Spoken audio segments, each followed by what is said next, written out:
सगळे केक एकीकडं आणि sponge cake एकीकडं. मला आठवतंय लहानपणी हा केक मिळण्यासाठी पण महिने वाट बघावी लागायची. अजूनही असा केक मला खूप आवडतो. मस्त चहा आणि सोबत स्पॉन्ज केक. आजकाल बाजारामध्ये असे केक खूप कमी मिळतात किंवा जरी मिळाले तरी पहिल्यासारखी चव नाही. पण आज मात्र आपण पूर्वी मिळायचा ना तसाच व्हॅनिला स्पॉन्ज केक घरच्या घरी कढईमध्ये करतोय. रेसिपी खूप सोपी आहे, चला करूया.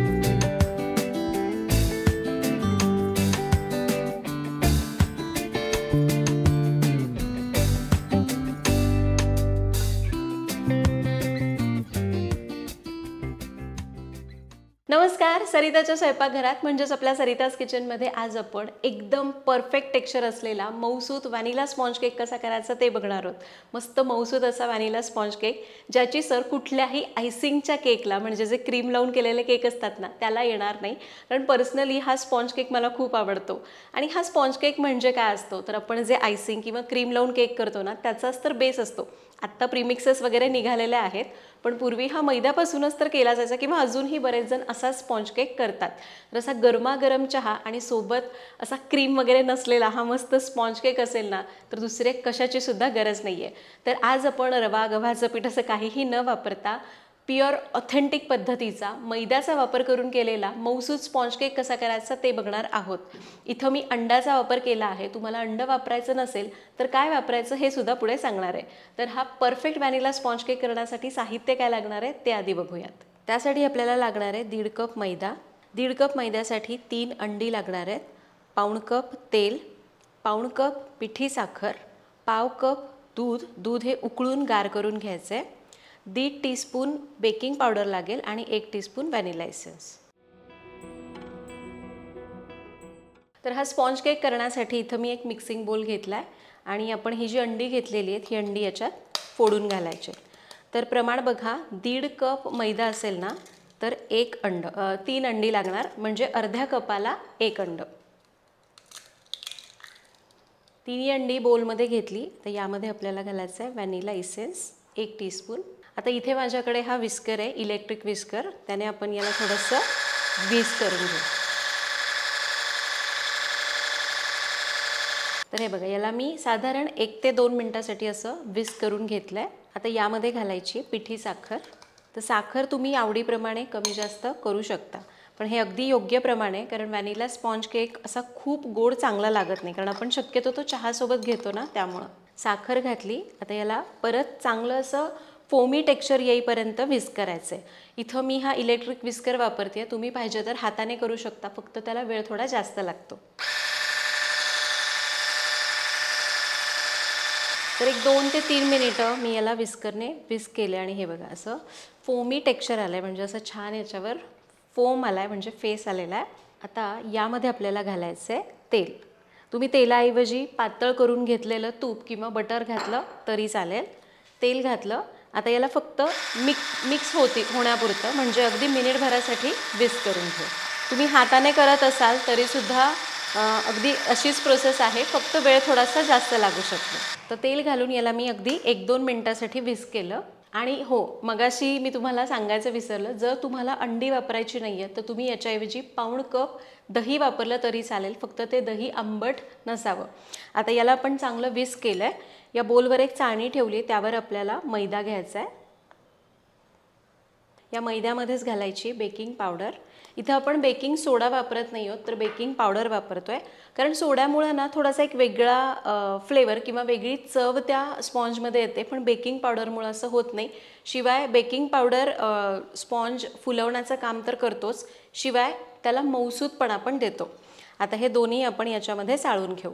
या दोन्हीला एकत्र चाळण्याचं कारण म्हणजे ही मैद्यामध्ये एकसारखी मिसळली जाते. मैदा याच्यात चाळून घेतला. आता याला स्पॅच्युलाने मिक्स करायचं आहे. आता इथे मात्र आपल्याला विस्कर बीटर वापरायचा नाही, याने मिक्स करून घेऊ. तर याला मिक्स केलं. आता आपण हे जे दूध घेतलं आहे ना हे नॉर्मल टेम्परेचरला पाहिजे बरं का, गरम नको किंवा फ्रीजमधलं एकदम गार नको आणि उकळून नॉर्मल टेम्परेचरला आलेलं दूध पाहिजे, कच्चं दूध नको. हे दूध आपल्याला थोडं थोडं करून याच्यामध्ये मिसळून घ्यायचं आहे. आता इथं मी अंदाजे पाव कप दूध सांगितलं आहे, थोडंफार कमी किंवा जास्त लागू शकतं. तर याला आपण चांगलं एकजीव केलेलं आहे, याच्यात अजिबात गुठळ्या राहिल्या नाही आहेत. आणि याची कन्सिस्टन्सी बघा, रिबन कन्सिस्टन्सी पाहिजे. म्हणजे काय, जेव्हा आपण याला असं उचलतो स्पॅच्युलावर आणि याला सोडतो त्यावेळी असं रिबनसारखं ते पडलं पाहिजे, या प्रकारे. तर आपलं हे बॅटर तयार झालं आहे. आता इकडे मी केक टीन घेतला आहे, 7 इंचाचा चौकोनी केक टीन आहे. याला आपण तेल लावून घ्यायचं आहे किंवा तुम्ही तूप लावू शकता, बटर लावू शकता. अगदी काठांनासुद्धा तूप लावायचं आहे किंवा तुम्ही सरळ बटर पेपर खाली वापरू शकता. तर यामध्ये आपल्याला थोडा मैदा भुरभुरायचा आहे. थोडासा मैदा टाकायचा आणि याला फक्त काय करायचं, असं सगळीकडे लावून घ्यायचं. हा जो जास्तीचा मैदा आहे तो काढून टाकूयात. आता हा टीन तयार करून घेतला, यामध्ये हे केकचं बॅटर घालायचं आहे.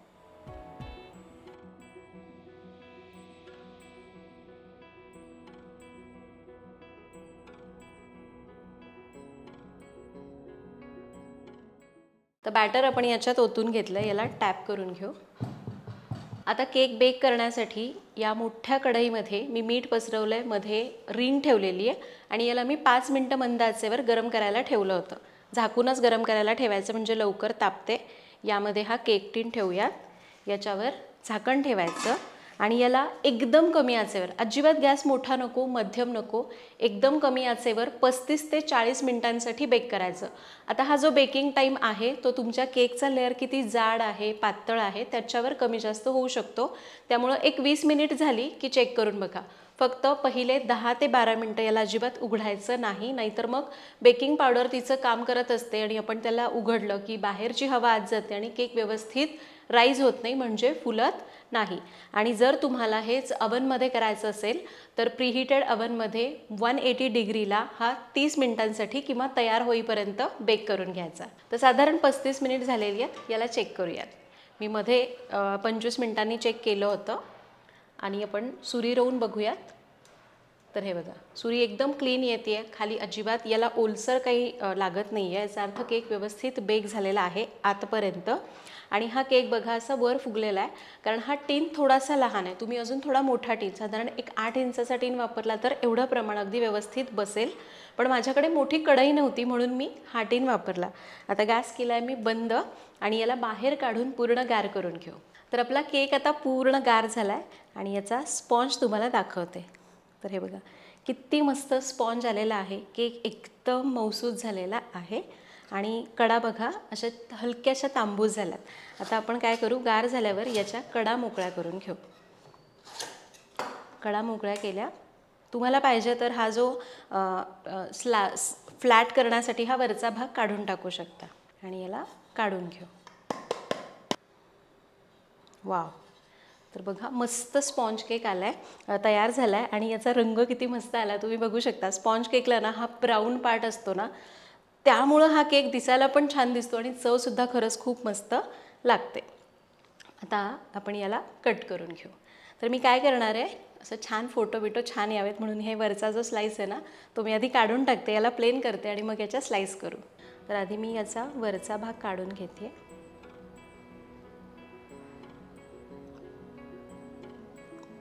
हे बघा काय मस्त केक तयार झाला आहे, एकदम मऊसूत आहे. आणि आता याच्या स्लाईस करूयात.